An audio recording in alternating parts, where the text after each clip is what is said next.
I'll start with the core national pantheon. These are the gods that most people recognize or mostly show up in like state, religion, temples, myth cycles, that sort of thing. So of course we have Re or Ra, the sun god. He is known for kingship, anything to do with solar cults, and later would infuse things like Amun-Ra, which is different. Amun would later become the state god, right, in the new kingdom of Egypt. Do you remember what that's called? Do we remember what the name for Egypt is? The actual terminology is, chat? Come on, we went over this. I taught you all about that. In ancient Egypt, what was the actual name that we used, us Egyptians? Kemet.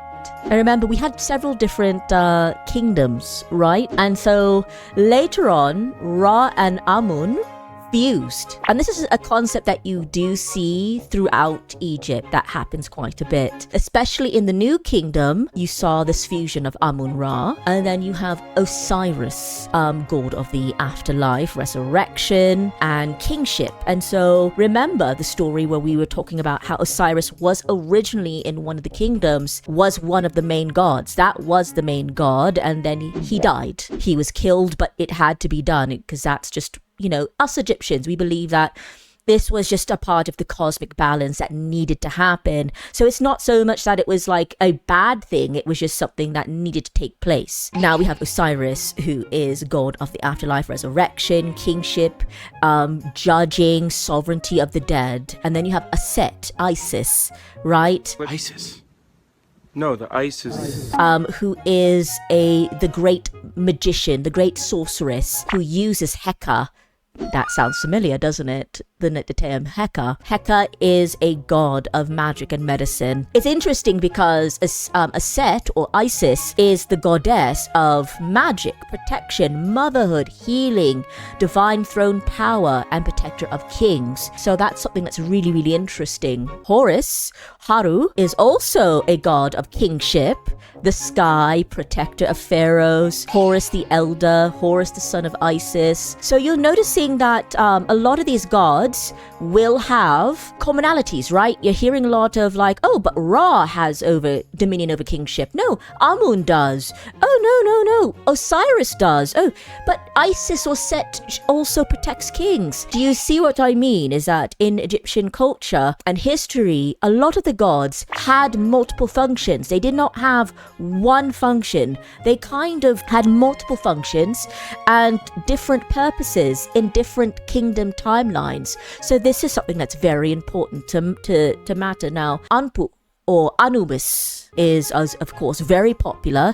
Everyone likes to demonize poor Anubis. He's known for mummifications, embalming, guardian of tombs, necropolis, and guide of souls. So he sort of works with Osiris. Now, they are not the same person. They are different. Sometimes people like to cross their mythologies and stories, and they're very different people. They're not the same, but they help each other, right? Which is something that's very important. Thoth. Okay, so Thoth is another popular god, and he was known as like the ancient scribe. Something that's really interesting is that he's known for wisdom and writing, measurements, time, magic, the patron of scribes, the keeper of divine order through knowledge, which is something that's really, really cool. Because I feel like a lot of these gods do not get their true and proper time in the sun. People just kind of be like, they're just one-dimensional, and they're not. They're multifaceted gods. Yeah, Thoth! Any Thoth enjoyers in here? We have Thoth enjoyers? No, we have Hathor. Hathor is the god of love, joy, music, fertility, motherhood, lady of the west, or welcoming the dead, because one would look to the west, and that's, we can get into that. I don't think we've really touched too much on Hathor, but Hathor is, she's amazing. Our favorite lioness, Sekhmet, goddess of war, plague, divine...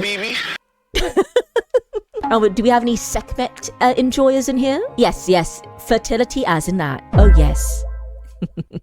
Yeah, so Sekhmet, I remember we were talking about Sekhmet being a duality goddess. She is, not just the warrior, she is also a goddess of motherhood and cats. She has sort of like a PR change where she used to be this warring goddess, and then she retires and becomes like this nurturing, sweet goddess of house cats. It's kind of interesting to kind of see that timeline kind of go through. And then there's also Ma'at. Remember, we had this big talk about Ma'at. Ma'at is the goddess of cosmic order, truth, justice, and what the king must uphold, balance of the universe. Remember, we had this really big conversation about walking the path of Ma'at, walking the path of honor, truth, and justice. Because though she is a goddess, using the terminologies Ma'at can also be used as in like, yeah, you must live good and justly, live and walk the path of Ma'at. So that is like the main core. So we have Rie,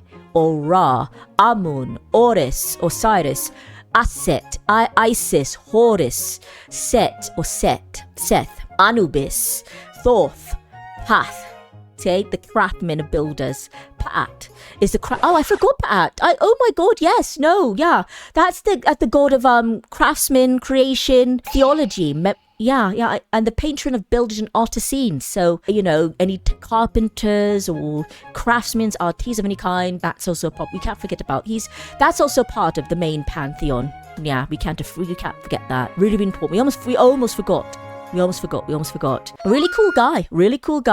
I like the term divine blacksmith. And he's also one of the creator gods, the primordial gods who created the cosmos through his heart and his tongue, the words. So that's something that's really, really, really cool. And another cool fact about him, he was chief of a deity, which is like there's like a triad, where the wife of Sekhmet, and then he has a son. They have a son where it was Nefertum,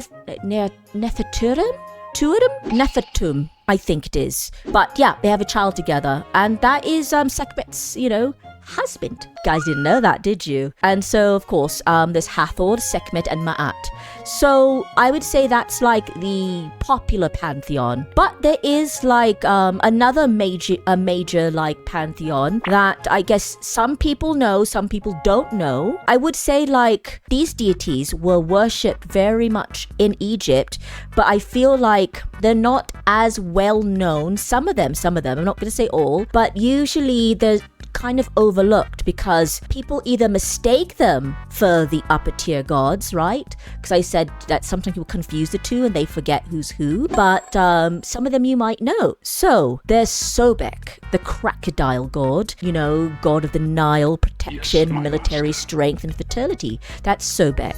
He's a pretty cool guy, Sobek. There is also Basset, or Bas. Now, I feel like she's pretty popular, but sometimes people confuse her for Sekhmet, right? And remember we were talking about Basset being a counterpart, basically one and the same as Sekhmet. Sekhmet and Basset are the same. It's just that one is in her warrior form and one is in her more, I guess, genteel form. So Basset, or Bas, is the protector of homes, cats, joy, womanhood, childbirth, and she is basically the gentler counterpart of Sekhmet. So there's also Nut. Nut is protectress of the skies, cosmic mother who swallows the sun and births it daily. So she is part of that cosmic order of I guess universe creating, and she also protects the dead as well. That's also something that's really important, is that she's a protector of coffins and tombs. There's Geb. Geb is a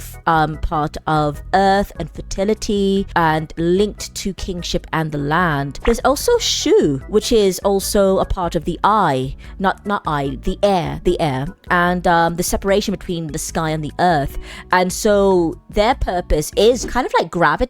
I think that's the best way you can put it, is like ancient gravity, where their whole thing was to keep the sky and the earth separated so they wouldn't crash into each other and cause chaos, right? And so they are known for the stability of the cosmos. There is Atum, the creator of Ahillophelius, which is the completion, totality, the sunset, the aspect of the sun. There's Neith, the ancient goddess of weaving, also a part of that war pantheon, protection, primeval creator in some traditions, depending on what, I guess, kingdom in Egypt you want to talk about. There's Khonsu, who, you know, became very popular because of the comic books. Everyone knows about Khonsu, right? So I think we were talking about the inaccuracies of Castlevania in terms of Egyptian lore. That whole thing about her being a vampire is purely fictitious, completely fictitious. None of it is true. None of it is in Egyptian lore. It was entirely made up. It's an entirely made up story just for entertainment, which I loved. I actually liked the creativity of it. I liked the aspect of it. I think it was really cool for storytelling. But does it actually have any real credibility in Egyptian lore? It has none. It's zero. But we know about Khonsu. Khonsu is the moon god,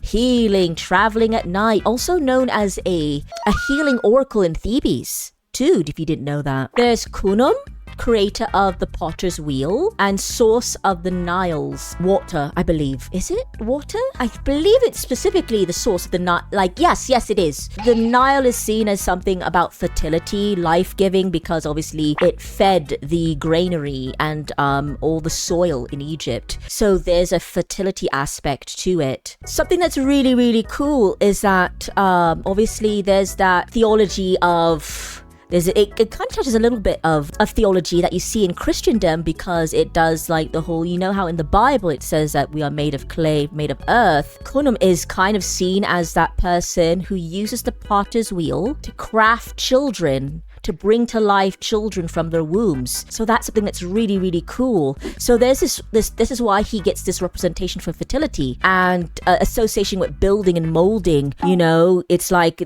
he builds the children in a woman's womb, right? And then places it there and they're birthed. It's kind of really interesting, though I feel like he was more worshipped in the first dynasty, where you had that crucial Nile's association to it. That's really, really cool.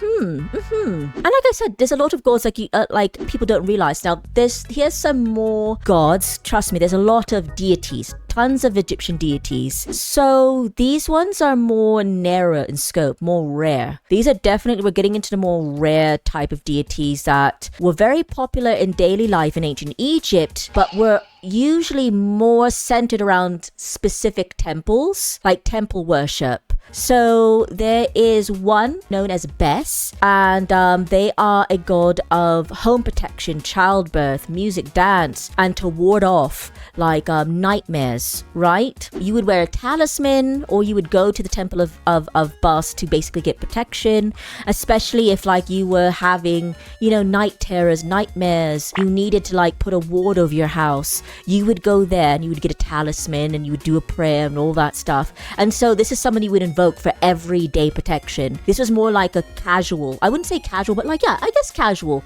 Like you kind of like, oh, Bes protect me. You wouldn't really invoke the bigger gods unless you really were in a bad situation. There's Hapi, which is another god that was known for abundance, food supply, fertility. So it's like perhaps your farm needed to be fertilized, or you wanted more abundance. This is someone you would pray to. There's Wedjet, the cobra goddess, protector of Lower Egypt, because remember there was Upper Egypt and Lower Egypt, which Egypt is still divided like that today, of Lower Egypt and Upper Egypt. And it's not like they weren't one Egypt. Yes, they were one Egypt, but there was an Upper and Lower Egypt, and you would find that some gods were more popular in Upper Egypt than they were in Lower Egypt, was something really interesting that some people don't know about. There is Nakbet, the vulture goddess, and I know a lot of people will not know who that is. She protected Upper Egypt. Wadjet, the cobra goddess, protected Lower Egypt. Specifically, those were very specific to regions. So Nakbet, the vulture goddess, specifically protected Upper Egypt and also gave royalty protection as well. Wadjet, the cobra goddess, protected Lower Egypt and also protected the royals as well. So that's something that's really, really interesting. It's fun. It's nice being an Egyptian and talking about Egypt and of all these things, because it's like I get to share with you these little tidbits that are really fun. Honestly, there is quite a bit more, but those are the ones that are coming to me. I would have to like literally sit down and kind of like look through like some notes or look up some stuff. But I feel like I did pretty good for just like off the dome, you know what I mean? I think I didn't do too bad. I don't think I did too bad.